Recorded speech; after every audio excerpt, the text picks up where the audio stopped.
Hello, this is Deborah Anderson, the Black Woman Animator, coming back to you with another video. And in this video, I'll be interviewing Jay Barnett about mental health in your career. So Jay, can you give us a little background about yourself and your journey? Yes, a former professional football player, was in the NFL, had an opportunity in the NFL. Oh, geez, was it back in 2006? Oh my gosh, that sounds so long ago. Mm-hmm. Yeah, that was kind of my journey. And when the football career didn't pan out as I would have liked for it to, um, I found myself back in a dark space, dealing with not only depression, but dealing with just suicide ideation. And anyone who knows in depth and detail what that is, it's just really dealing with suicidal thoughts and attempting suicide. And so I dealt with depression as early as the age of 13 when my parents divorced, when they separated. And I began cutting on myself as a teen. And self-harm is really just trying to numb pain with pain, but the absence of really just acknowledging that you are hurting and not having a healthy way to express it. And that's what I dealt with through my teenage years. And my mom remarried, and the guy that she married was very physically abusive toward me.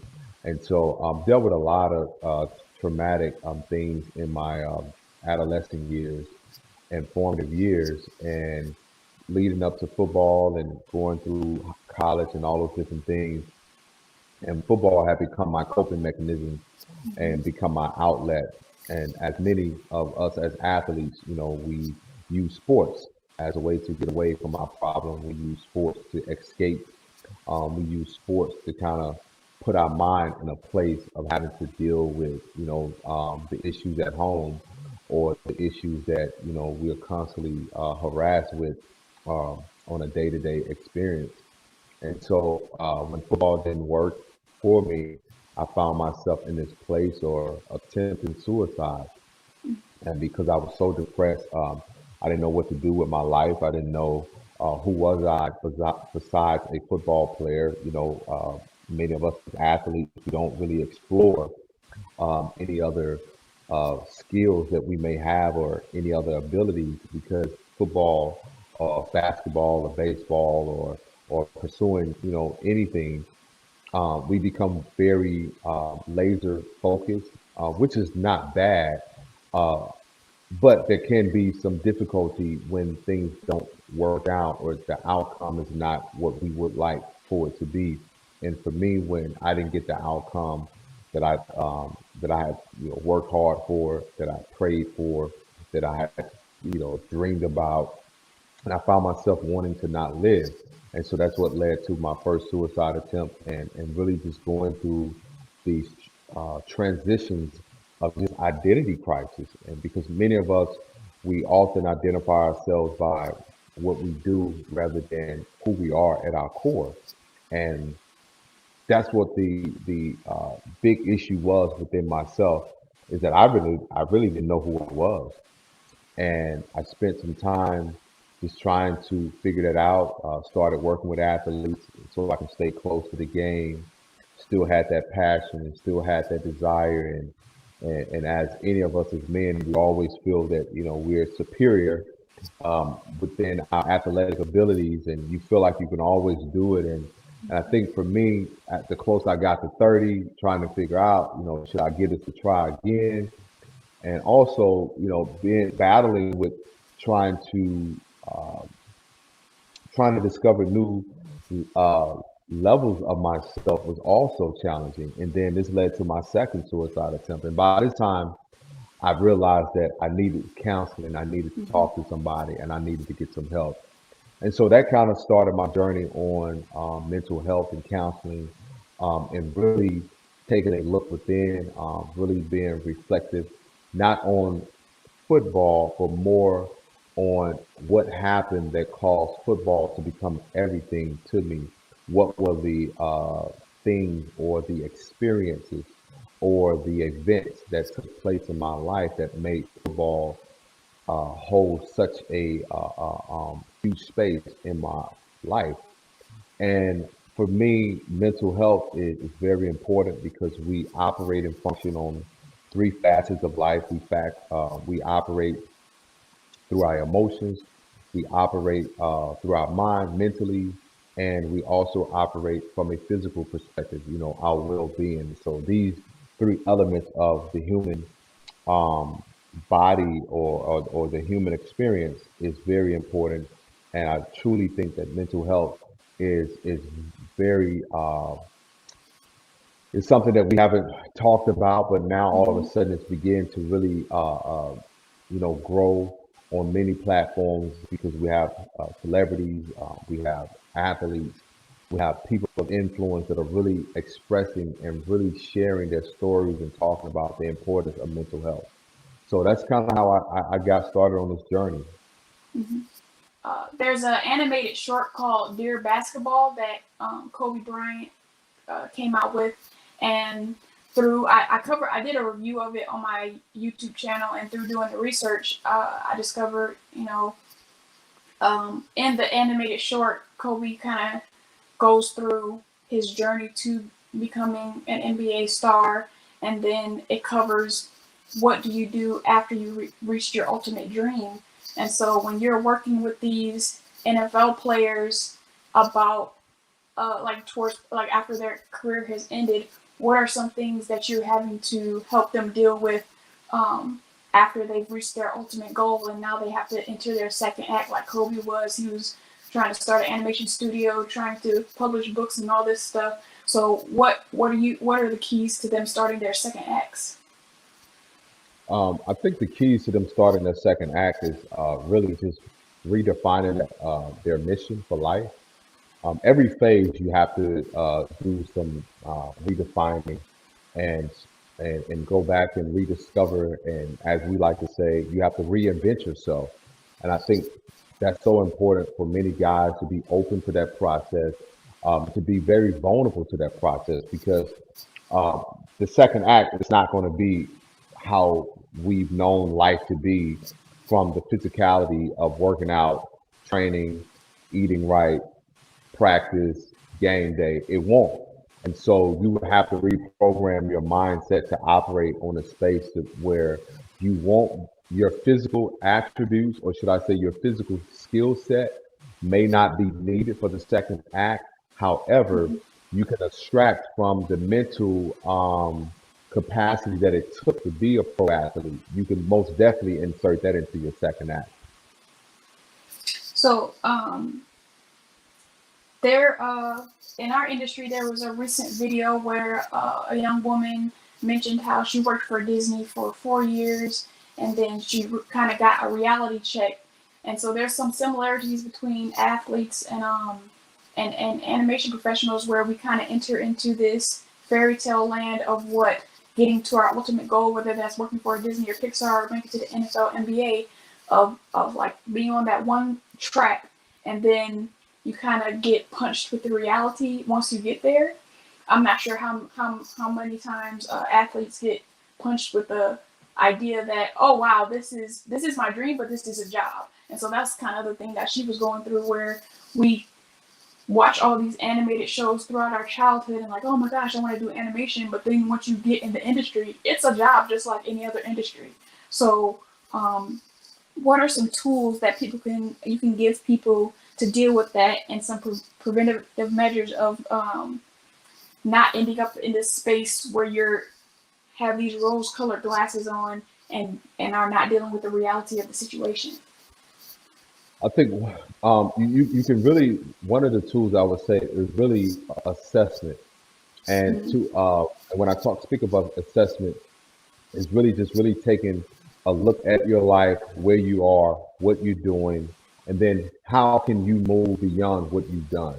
I Mm-hmm. think so many people get stuck in their places where they've been successful at, and so it kind of you become intoxicated with it, and all of a sudden, right? After a while, and after you've been overwhelmed, and you've been intoxicated, and just been on full. There's also this process where you kind of you come out of it like there's a hangover, right? And so after this hangover phase, you kind of come back to reality and say, you know what? I think there's more to just, reaching this goal. And I think there's more to just working in this space. And so I think one of the tools that we can all do and do this quite often with our life, just make an assessment, just assess, okay, I know this is what I've done, but what would I like to do?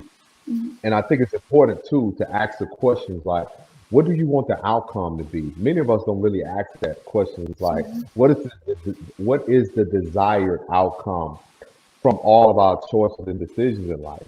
Do you want to make money? Do you want to be happy? Do you want to be fulfilled? Do you want freedom? Do you want a pension plan? And I think if you can assess where you are, where would you like to go, and then decide from what is the outcome that you desire. I think those are the two key factors and tools that we can use to really redefine ourselves, because I think it's important. Cause it's kind of like the whole quarantine process, right? The quarantine, like to be honest, it's kind of like a blessing in disguise, and it's kind of like the blessing that a lot of us didn't know that we needed, because it's given us the time to do what? To assess and to really evaluate our life. We have time to assess our relationships, our friendships, our careers, our jobs. And it's just really giving us the time, because we don't have that time. Even when you go on vacation, I mean, many times when we're, off, or when we're on vacation, many of us can't even be present. Either we're trying to take pictures to show everybody that we're on vacation, or our off days, we're trying to run errands that we don't get an opportunity to do on days that we are working. So we really don't have a lot of time to really be present and to be able to sit. I mean, really sit within yourself, within your thoughts. And so I think that would be really great for people to do, is to make an assessment and then make a decision on what is the desired outcome that you want. Yeah. I think another important thing is like not comparing your idea of success to other people's success, because when I was in my 20s and then entering my 30s, and if you think about like a Taylor Swift or a LeBron James, and you're the same age as them, but they are millionaires, like just not everybody who does. If you don't have the same life experiences, you're not gonna have the same life results. So just be realistic about what is your idea of success. Exactly. And understanding that it's like when you look at, especially when you look at pro athletes, when people says, well, man, these guys make all this money. This is the life profession that he or she chose. And I think too many times we don't consider not only the choices that other people make, we don't consider the choices that we're making for our lives. It's like if you're looking at a doctor spends anywhere from 8 to 10 years in school, right? And they make, a great deal of money. And you look at a pro athlete who spends 8 to 10 years perfecting his game. It's the same thing. But we have the tendency, as you say, to compare, because we're looking at their outcome. Again, what is the outcome that you wish for? And if your outcome is to be rich, okay, how do you become rich? What are you rich for? We don't really ask these questions within ourselves. And this is why we're constantly comparing ourselves, because we don't really know what we want. And if you don't really know what you want, you're all over the place. And this is the conundrum for many people, is they don't have a clue on what they really want. So you want everything based off of what everybody else has, and that's very dangerous. And when you think about it, comparison, it's an act of violence towards yourself. And so you are committing an act of violence towards yourself to constantly compare yourself to what he has, what she has, who she's married to, how many kids they have, the house they live in, the car they drive. And this is why we have such a high rate of anxiety, depression. People are highly medicated on mood disorders medication. People are highly medicated on personality disorders. All of these things have been heightened, and not just because of the social media and the other social devices and platforms that we have, but primarily just because there's not enough people that are truly happy within themselves. Yeah. And sometimes you just gotta change the way you think about something. Because being in my 30s and seeing my peers, get married, have children, I could just look at my life and be like, well, I've avoided 3 bad divorces, so I consider myself a success. E- e- Exactly, So, exactly. And also, you can look at it as if, well, what I've been doing is what I really enjoy.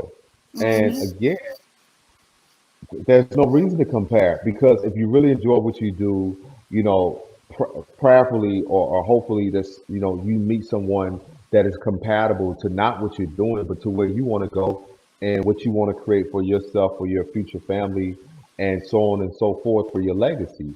yeah. And I think that's important because again, we're looking at couples who are presenting the best version of their Yeah. relationship online. We don't know the backstory. We don't even know what the foundation is built on. So hmm it's very dangerous to really look at people's situation externally, and then we create this animosity, this envy, this jealousy, and this covetedness to where we want it. And it's very dangerous to create that because that can become very not only just toxic, but hmm it can become very detrimental to just who you are as a person. Yeah. So, my next question: sometimes working as Black people in white spaces, we experience trauma in the workplace. So, for me, I've had supervisors that stifle my greatness. Um, they hire you, but they question your skills. I've gotten to a place of consistently not advocating for myself at work sometimes because of the outcome of previous times of advocating for myself. So, my first sub question for that is: what are the negative effects this has on people when you have to deal with being Black in white spaces? The negative effects that it has on people when you're having to work, when you're a black person working in white spaces, it can affect your self-esteem. Mm, Um, it can affect your self-confidence. It can affect just your self-awareness, hmm within who you are, and it can truly impact just how you see yourself as a person. And it can even be a detriment to the perception that you have of yourself. Because anytime that you feel that you have to fend for not only just who you are, but you have to try to defend what you are capable of doing, hmm and you're constantly going to bat, that's emotionally exhausting. Yeah. That is that is exhausting. So it can impact your mental health overall. I mean, in just in a very bad way, because you get to the point where you just kind of like what we call this in therapy is a double bind, hmm and where you get the term, well, damn if I do, damn if I don't. hmm And so, and that's where a lot of people kind of operate in that space. But I'm very adamant on individuals finding healthy workspaces hmm because I think that the workspace not only impacts your mental health, but it also impacts your physical well-being because it can Yes. take a toll on you physically, having to go in every day and fight somebody for something that you're good at, for something that you know you were born to do. You're having to go to bat for the knowledge that you attained through college, for the natural and innate skill set that you have, just because you were chosen to do this thing. It's exhausting. And hmm so it can truly impact a person to where it can push you over the edge. And when Yeah. people are pushed over the edge, their outcome or their behavior becomes very unpredictable. hmm Um, and then besides finding those healthy workspaces, if you're not able to do that currently, what are some uh, ways to properly handle it while you're going through it?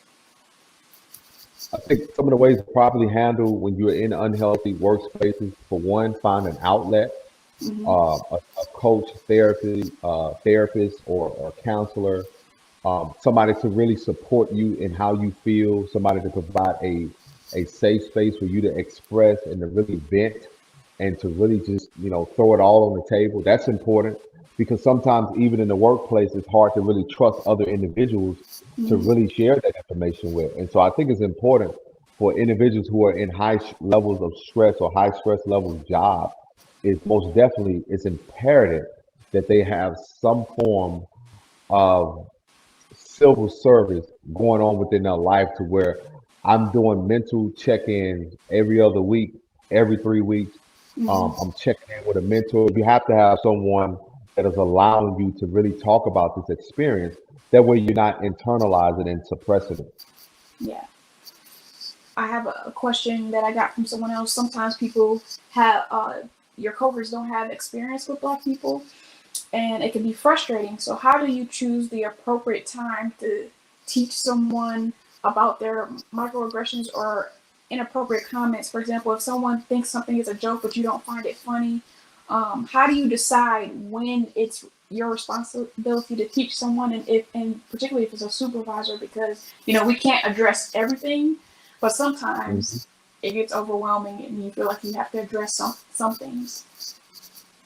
Uh, and this is where you got to have some form of professional help from a mental health space, and know some of the things that I do for like Apple and some other small businesses, as far as helping them in their EAP, the Employment Assistance Program, Mm-hmm. and being able to have other people to come in and really teach, Mm-hmm. understanding culture,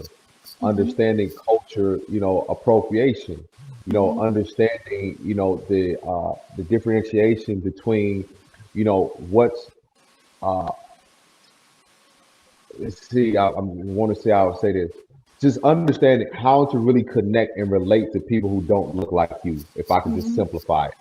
Mm-hmm. Really have an understanding that there are some things that you may think that are okay, but they're really offensive. Mm-hmm. There are some things that you think that are cool, but they're really disrespectful. And so I think in that space, an employee or individual should really have a conversation with their HR department Mm-hmm. in that case, because if you're the employee that are going to, it's going to always look, and this is how it plays out, your assertiveness in this particular area, because it's sensitive to you, is always going to look like they're being attacked. And they're Mm-hmm. going to play the victim. That's just what it is. And, let me call it ace, I mean, call a spade a spade. That's just what it is. And so, Yeah. in order to eliminate that, someone should be the voice for individuals that can't speak for themselves. And then um, when we leave those toxic environments, I know we endure a lot of trauma. How can we ensure that we're healing from any trauma we endured from a previous job? How can you ensure that you are healing from any previous trauma that you dealt with at another workplace, Yeah. and a place of business? Most definitely, I think it's important, again, going back to understanding the value and understanding the power of having a safe space of therapy. Mm-hmm. You can't heal alone. Mm-hmm. And just to really clarify that for the listeners, you can't heal alone. You cannot do it by yourself. Mm-hmm. You cannot write out your own prescriptions. You need a pharmacist. You Mm-hmm. cannot, uh, you know, do all of the things that we think that we could do by ourselves. We need a doctor. We Mm-hmm. cannot diagnose ourselves. Mm-hmm. You can't clean your own teeth. Mm-hmm. So just as we need personnel in those arenas, the same that we need to maintain our mental space. You need doctors, you need coaches. Even Serena, as great as she has a coach, Right. because there's things that her coach sees that she can't see. And Mm-hmm. so I truly think it's great for individuals in the workplace that have had these experiences to really be aware that you need to be in a place to allow you to heal properly from any trauma that you've experienced. Okay. In the Black community, there's some negative thoughts around artistic careers. There's a stigma, and people don't always receive the support that they need. So, how can young people deal with an interest in a career that isn't lauded by our community as a viable career? Like, how can they keep going despite maybe not having supportive parents or people thinking, oh, you're trying to be in an industry that you might be poor, or not realizing the benefits of technology to the animation industry? How can young people kind of stay on the right track if this is their passion? I think exposure. Mm-hmm. One of the ways is exposure, and that's the great thing about technology. The great thing about the media platforms that we have today, whether it's YouTube, whether it's Instagram, Facebook, all of these tools and outlets, and I call them these virtual portals that we have. Mm-hmm. That's the best way to really encourage these kids. They have to see black animators. They have to see black Mm-hmm. men being therapists. It has Mm-hmm. to go beyond just seeing black men play sports and Yeah. black women, you know what I mean, on TV, twerking, Mm-hmm. or as a rapper or entertainer. Mm-hmm. They have to be able to see these things. Nothing dispels ignorance like better like exposure. And the more exposure you have, it opens up, your perspective. It broadens your horizon. And so I think for young teenagers, they have to continue to see more, people that look like individuals that they're not, probably accustomed to seeing in their neighborhoods. Either their parents have not seen it. There's Mm-hmm. many times that I hear that I don't know a black male therapist. You're the only person I know. And so for me, Mm-hmm. I embrace that with humility because I want other black men to see that you can get to a place of healing to where you can begin to heal other men. And so Yes. I think it's important for us to see each other in that light beyond just what we've been given to see. Yeah. Um, Something about the animation industry is that sometimes both the industry and sometimes nerd culture can be sexist. In the animation industry, there have been some leaders that have gotten in trouble for their behavior, and then in nerd or blurred, which is black nerd culture, there have been some debates around the idea of some black nerds, black male nerds, not having success with women because of lack of communication skills or personality traits, and not necessarily because they like anime or comic books.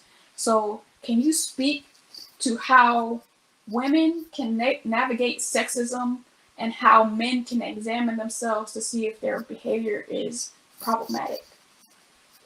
Yeah, I think that's great, and I think one of the ways is really to really expound on how men's behavior can be problematic is Mm-hmm. having discussions on what's warranted and what's not, and being able to be held accountable through the resources that provide the information that says, hey, this behavior is not warranted in the sex place, rather that this behavior is disrespectful, this behavior is toxic, Mm-hmm. this behavior represents an individual that has lack of self-respect. Because when you get to the core of it, most of the individual issues from the men that are are are behaving in these very disrespectful manner, and they have these problematic behavior traits, it comes down to a lack of self-respect. And Mm-hmm. so we have to Mm-hmm. begin to go back to the basics in teaching self-respect. And Mm-hmm. also, with women being able to navigate through sexism, is I always encourage women to always, continue to focus on who you are and not what it is that you bring to the table as a physicality. Like, who are you Mm-hmm. at your core? This is the world we live in is very unfair. Mm-hmm. And I feel like at times this world don't care about any of Mm-hmm. the issues, right? Yeah. It's what works for individual today, what works for a corporation today, what's beneficial to him, what's beneficial to her. And we all have some work to do. And that Mm-hmm. work has to begin with us as individuals. And I think the more conversation and dialogue that we have about how men and women engage, I believe that is the paradigm shift that has to take place. Is Mm-hmm. that we have to begin to have these conversations on public platforms. They can't be held behind the scenes. Yeah. Men need to hear the role that they play in how women have certain experience. Mm-hmm. And that on both sides. And so I think that's where we start as it pertains to those topics. And I think a big thing in the black community, in particular, is that I I'm in the comment threads, which some people stay away from those. But a lot of times, when women are talking about being mistreated, guys will be like, well, you should have stayed away from the thug, or you should have stayed away from the bad boy. And it's like, there's dudes in polo shirts and Dockers who are black that are doing these things. There are black guys who are in suits. There are black guys who are in anime shirts. Like, it's not a particular person who's doing this. Like, the Absolutely. self-proclaimed nice guy who is not actually nice is sometimes doing this. So people just got to realize that it's not always this certain demographic of men that are treating women this way. Right. I absolutely agree. I absolutely agree. And again, going back to, what I just said, we have to have these conversations, Mhm. right? Because if we don't have these conversations, that the information doesn't get to the masses, and Mhm. it just stays amongst ourselves. And so being able to disperse and to be able to say, hey, listen, not all the time is your perpetrator or violator or predator is someone that looks like that. Mhm. They are often very charming. They are often very, Yeah. aware of how to massage or how to groom you in the space to where, by the time you realize what has happened to you, they're long gone, or now you have this lasting traumatic experience. And so I think we have to have more conversations about these types of things. Yeah, because there have been instances where, whether it's in the workplace or in previous relationships, where the person, if I was to tell some people who has done certain things to me, they'd be like, no, not that person. Like, yes, that person. Because of the charismatic type people sometimes that they are, they can project this idea that they're this type of guy. But in reality, it's like, well, they're a bit trash as well. Yeah, yeah. No, right, right. um, as you know, Black people have this eternal struggle to see positive images of themselves in media, and it gets even worse in the animation industry. You have 3 books where you're giving men and women tools that they need to be successful. What is something that Black creatives can keep in mind when crafting the messaging in our future projects as we start to use alternative avenues for creating content like YouTube? Like, for the people who want to kind of be socially responsible and think about what we're creating for the masses. What are some good things when you think about your work with young women and young men? Like, what can we be putting on the TV, so to speak? I think one of the things I always ask myself is, what do I want people to walk away with after they read my Mm-hmm. book? That's the key. And I stand on that. And to the Black animators, when you're being creative, when you are creating these visuals and this digital content, ask yourself, what do you want the viewer or the individual who's watching? What is the message that you want them to walk away with? Every Mm-hmm. time we use our skills and our ability to write, to create, whether that's through music, whether that's through animation, through penmanship writing, Mm-hmm. whether it's through poetry, like they're all messages. And so we have to realize and understand that there's a level of responsibility that we have on what on the platform and the power that we've been given. And so that is one thing that I would ask and share with Black animators. What is the message? Yeah, there are some negative images and negative depictions of who we are as Black people, but what do you want a young Black boy or a young Black girl to walk away after they come across your content and Mm-hmm. your creativity? What is it that you want them to walk away with? What is the message?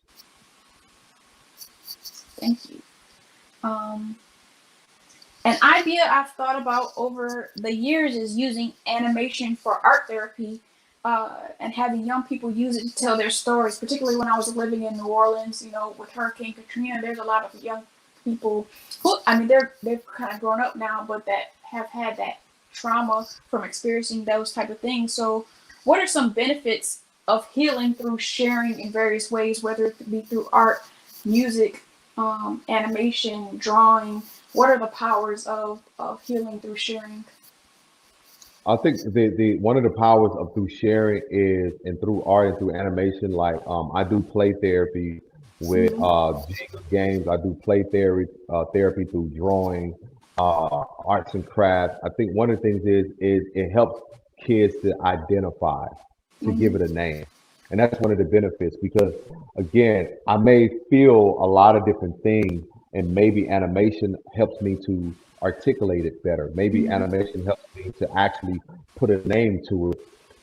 I see a girl running toward somebody that's hugging her. What does that mean to you? It seems to Hmm. me that she's running toward love. You know what I mean? Hmm. And so I think animation is a great benefit to allowing them to not only see themselves in the art, but allowing them to identify with what it is that they're seeing. Hmm. Um, and another question that I got from somebody, a black man that I know, is there a way for black men to help each other and become vulnerable in your spaces? So the spaces that already exist, not necessarily creating new spaces, but on the basketball court, in the barbershop. Is there any way to kind of redefine those spaces for them, for you all to be more vulnerable? Uh, I think it comes back to the visual aid and the opportunity that we have to now shift the narrative with our power and influence as it pertains to television, Hmm. as it pertains to content. I think when men are able to see these things visually, when they're able to see men talking, men expressing, it helps Hmm. them out. And so that's why I work really hard to share messages on social media on my platform to allow men to see me being vulnerable and see me sharing things about Hmm. me. That gives them the courage to say, "Wow, man, this guy here is like ex-ball player. Hmm. He's dealt with some depression. He's dealt with suicide, and he's sharing his story. Like, wow, like I've gone through that. Hmm. I've dealt with that. I've had a heartache experience, and so I think too, it's just really being able to project, through imagery and digital content through the media, allowing Hmm. them to see that. I mean, like even when you look at the barbershop, the show that LeBron produces with Maverick, Yeah. even when I'm watching it, I think it's a great show. And for me as a man, you see men sitting around talking in the barbershop, which we love to do. Hmm. And for many of us, the barbershop has been our safe space Yes. because you found commonality in other men, whether it was through experiences, but we all were there either trying to get a haircut or we found some level of acceptance in Hmm. that space where you're not judged in a barbershop. You know what I mean? And so I think that's important for us as black men is that we have to see more of it. Yeah, and I actually love watching that kind of content.